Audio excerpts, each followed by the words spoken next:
Good morning students. मैं आज आप लोगों को बताने जा रहा हूँ पहला टॉपिक है व्हाट इज़ रेजिलियंस।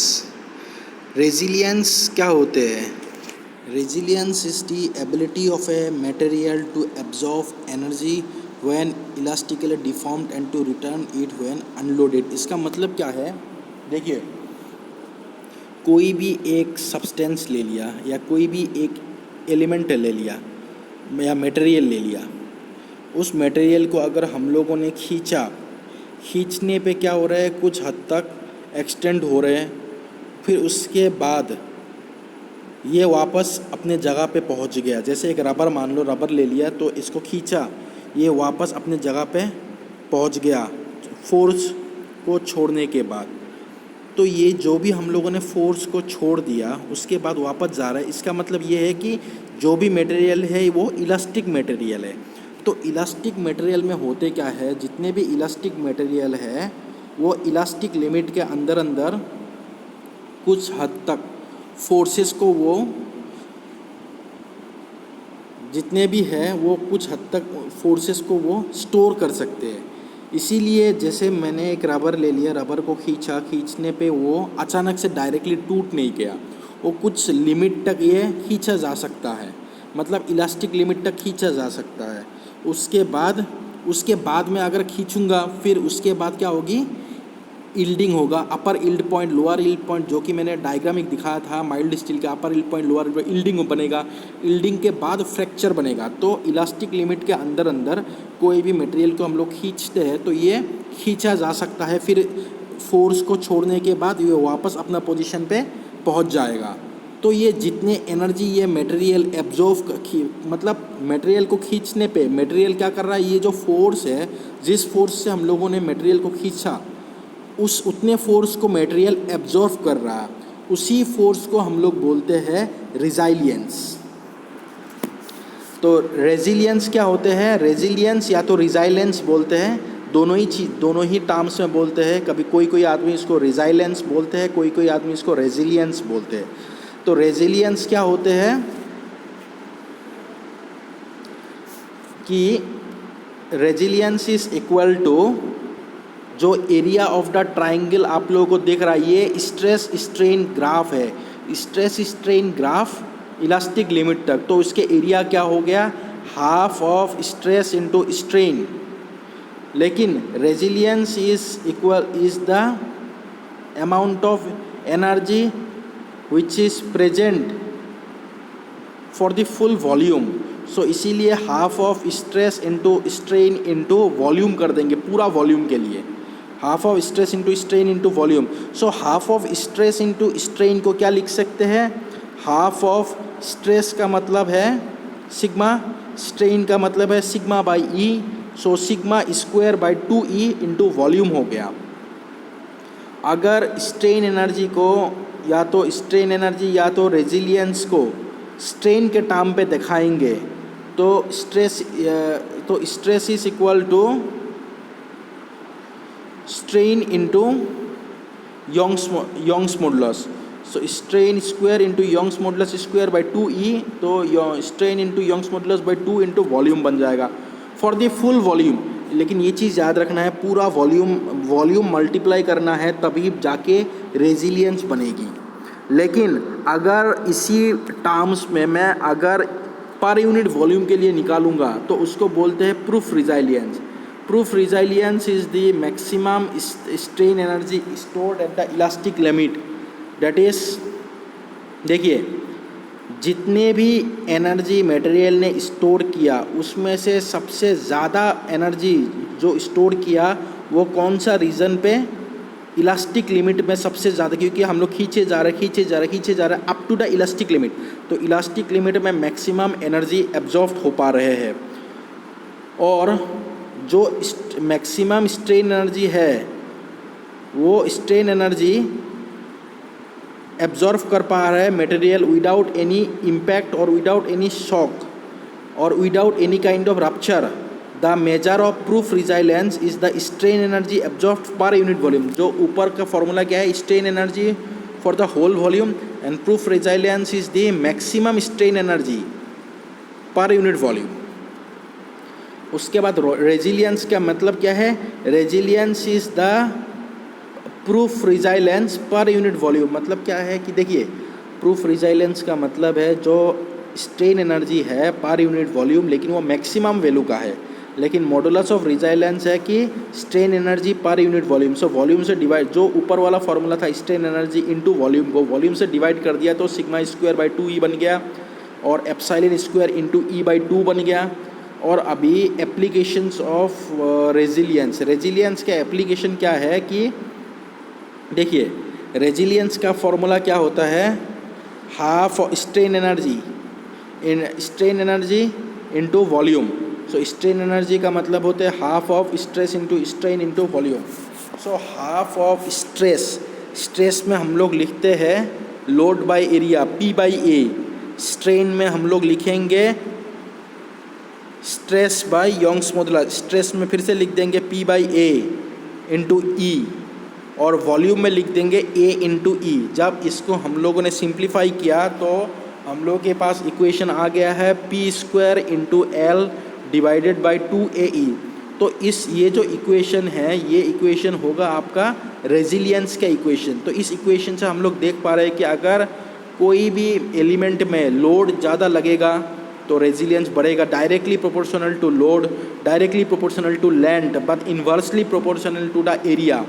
अगर योंग्स मॉडुलस तो कभी चेंज ही नहीं होगा क्योंकि मटेरियल सेम ही रहते हैं, तो रेजिलियंस जो है ये directly proportional to the load and length of the member, but inversely proportional to the area.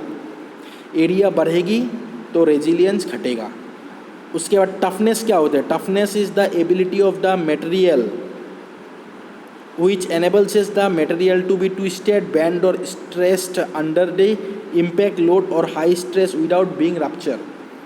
Toughness के बारे में मैंने पहले क्लास में भी आप लोगों को बताया था कि टफनेस क्या होता है। Toughness is the ability of the material to absorb energy without any shock और विदाउट एनी शॉक और rupture, but it may be considered as the ability of the material to absorb energy in the plastic zone. The measured amount of energy absorbed after being stressed up to the point of fracture. तो toughness का मतलब क्या है? Toughness is the summation of both the strength of the member as well as the ductility. What is the modulus of toughness? Modulus of toughness is actually the area of the toughness graph. So the ability of the unit volume of the material to absorb energy in the plastic range, the amount of work per unit volume which the material can withstand without any fracture or failure. The area देखिए, जैसे हम लोग area दिखा रहे हैं, the area under the entire stress strain diagram is called as the modulus of the toughness, which is the measure of the energy that can be absorbed by the unit volume of the material due to impact। देखिए, जो पहला वाला diagram था उसमें भी resilience में भी area under the stress strain graph, but उसमें क्या है? सडन लोडिंग में नहीं है। सडन लोडिंग या इम्पैक्ट लोडिंग के वो जो ग्राफ बना था वो due to the gradually loading, but ये जो लोडिंग है, this graph is because of the sudden loading और इम्पैक्ट लोडिंग। जो लोड हम लोग अचानक से लगाते हैं इसके कारण ये ग्राफ बना है, और इस ग्राफ के जो एरिया होगा स्ट्रेस स्ट्रेन ग्राफ के एरिया को बोलते हैं modulus of the toughness. But area of the stress strain graph per unit volume उसी को बोलते हैं मॉडुलस ऑफ द टफनेस। आप स्ट्रेन एनर्जी का फॉर्मूला जैसे मैंने ऑलरेडी बता दिया हूँ आपको, strain energy is equal to पहला वाला टॉपिक में ही, जैसे देखिए आप लोग स्ट्रेन एनर्जी का फॉर्मूला क्या है? स्ट्रेन एनर्जी का फॉर्मूला है half of stress into strain which is equal to sigma square by 2E। Modulus of resilience को स्ट्रेन एनर्जी बोल सकते हैं। Strain energy is equal to sigma square by 2E। तो यहाँ पे सिग्मा स्क्वायर बाई 2E के जगह में सिग्मा क्या होगा?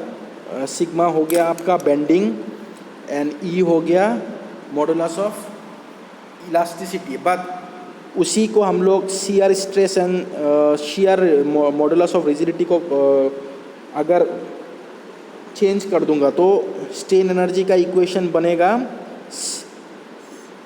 बेंडिंग स्ट्रेस के जगह में बनेगा shear stress, that is tau square divided by 2E के जगह में G बनेगा, क्योंकि E हो गया यंग्स मॉडुलस ऑफ इलास्टिसिटी और G हो गया शियर रिजिडिटी और modulus of rigidity.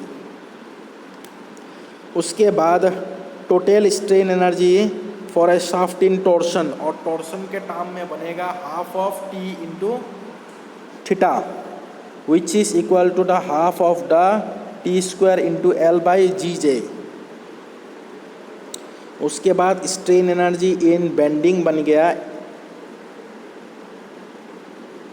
m square, जैसे उसमें क्या बना था, strain energy is equal to P square into L by, strain energy is equal to P square into L by 2AE बना था।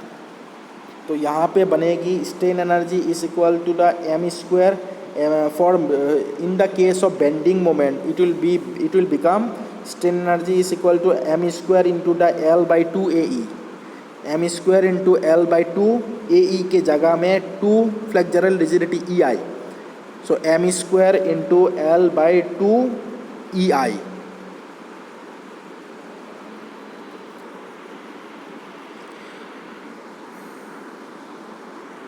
उसके बाद जैसे कैंटिलीवर बीम विथ है एंड लोड, कैंटिलीवर बीम में स्ट्रेन एनर्जी बढ़ेगा P square integration 0 to L m square into m square by 2 of EI into DX, उसमें बनेगा P square into L cube by the 6 EI। Simply supported beam with a load P at the centre में बनेगा strain energy is equal to P square into the L cube by the 96 EI। उसके बाद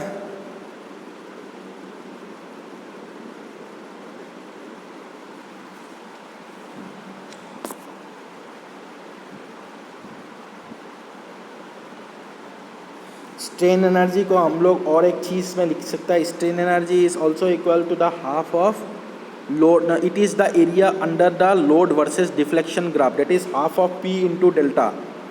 सो half of P into delta में लिख सकते हैं half of M, P into delta के जगह में लिख सकते हैं half of M into the theta, half of M into the theta. So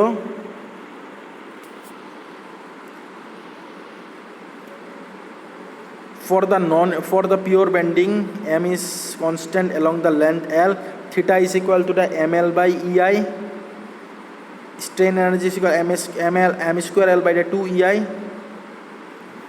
for non uniform bending strain energy in shear is neglected and strain energy in bending is also considered। तो ये जितने भी चीज़ें हैं ये आप लोगों को याद रखना है कि किसका क्या क्या इक्वेशन बन सकता है, और स्ट्रेन एनर्जी की जो खासकर मेन इक्वेशन है, और ख़ासकर स्ट्रेन एनर्जी की जो मेन इक्वेशन है, कोई भी न्यूमेरिकल अगर आप लोगों का रहेगा, न्यूमेरिकल जब आएगा तो आप लोगों को एक चीज़ याद रखना है कि जो ये वाला इक्वेशन जो है, ये वाला इक्वेशन आप लोगों को किसी भी तरह याद रखना है, क्योंकि इसी इक्वेशन से हम लोग स्ट्रेन एनर्जी का न्यूमेरिकल सॉल्व करेंगे, that is integration 0 to L m square by 2 of the EI into x dx।